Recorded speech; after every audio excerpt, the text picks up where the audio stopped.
Here he comes. Yeah.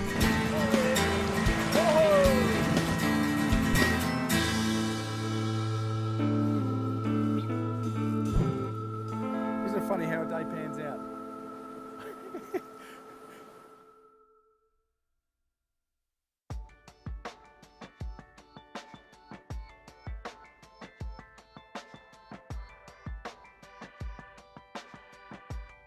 While spending time with Roger Butler from Red Tag Trout Tours, we made our way on a cool, overcast morning to experience trout fishing in a distinctly different kind of fishery.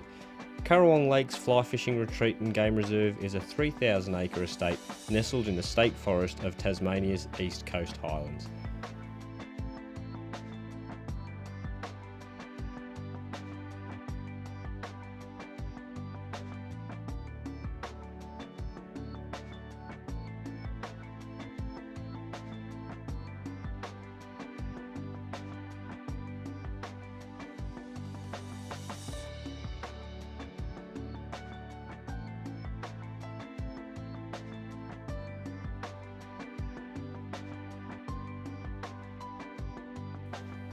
We would be fishing the oldest of the property's 3 lakes, and the man-made Lake Currawong, constructed over 30 years ago, looks as natural as still water as you will find anywhere.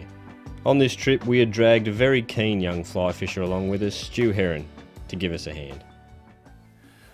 Well, we're lucky enough today to be at Currawong Lakes with Roger Butler from Red Tag Trout Tours, and he guides out of Hobart to all the different areas, spends a lot of time in rivers, but also up here in the lakes area here, and you do quite a bit of guiding up here. I do indeed, yeah. Look, introductory work as well, Gavin. I find this is an excellent place to start people off, particularly those that are very keen to get into fly fishing, those that are serious about it, because you've got the entomology to work with, as you've seen today, the emerging insects, the hatching insects and so forth. You've got a lot of good quality fish about, and it's a good chance for people to pick up both a brown or a rainbow on their opening day of fly fishing. So I just find it very good for that reason. Great. Right, we've got 3 lakes here at Currawong. What sort of fishing can we expect here? If we get the mayflies coming on, if we get the warmth in the day, you could expect a lot of rising, fish taking off the top, the duns around. Afternoon, the spinners would be out. A sunny part of the day, you'll have a lot of blue dams will fly this time of the year, being summertime. But probably a little bit overcast, a bit of breeze around today. It's fluking around a little bit, so I would suggest maybe under the surface even. We might have to use a woolly bugger or a few nymphs, that sort of thing, to see if we can bring them on. Yep, sure. With extensive aquatic vegetation and structure providing habitat for the lake's invertebrate population, it is no surprise that the trout that also call it home are in fantastic condition. We're fishing the top lake at the moment. A lot of weed beds full of nymphs. Normally you would get some really good dun hatches here. It's a little bit overcast and the heat hasn't come in yet. So we're just working the different areas with woolly buggers and a few nymphs, and it should bring up a few fish. So we're looking forward to what we can produce in the next few hours.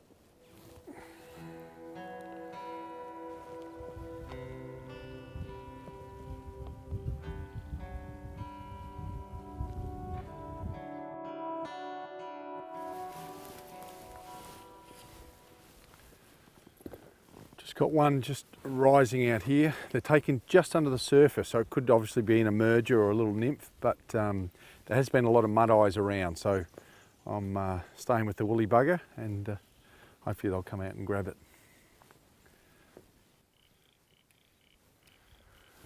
That's the thing, when they're not always on top, you'll get an inkling just under the surface and you can't sort of track it, whereas if they're on top all the time you can watch them go around. So once you've got an idea where they are, you perhaps need just to fish like in a fan pattern around it, and hopefully you're going to put the fly in some sort of position where the fish will intercept it.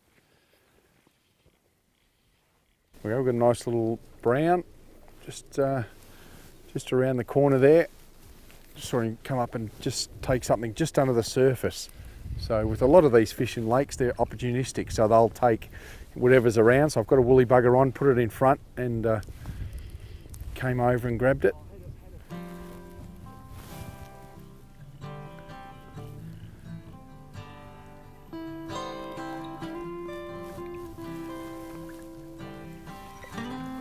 He's a good long fish.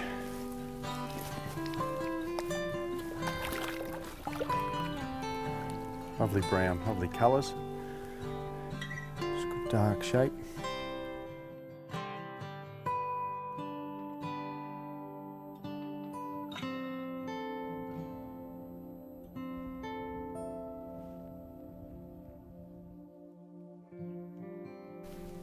Yep, so just working the same little area again with a little woolly bugger and a brown. Probably is a good 2.5 pounds.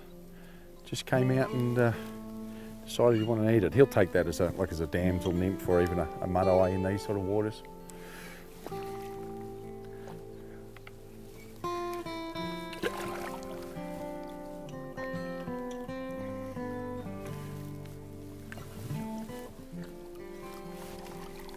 A lovely fish of a good 2, probably even 2.5 pounds.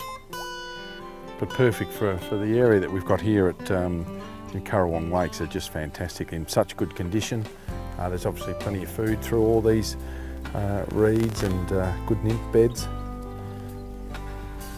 So just the perfect environment for a Tasmanian trout.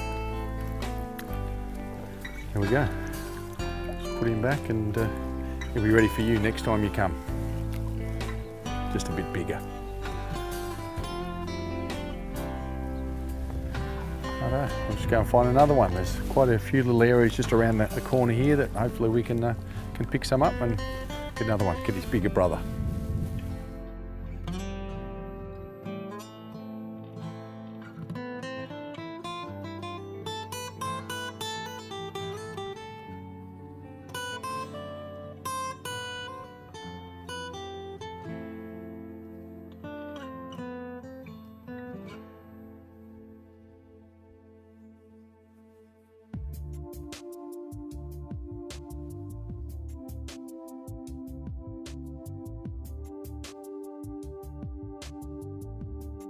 When fishing large bodies of water such as lakes, it is easy to fall into the trap of casting somewhat aimlessly.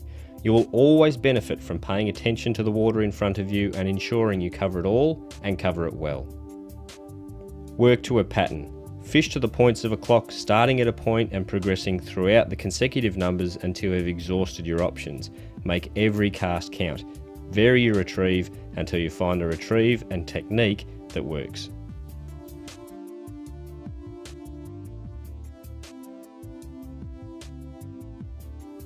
This particular brown fell to a small size 12 nymph fished just beyond the reeds.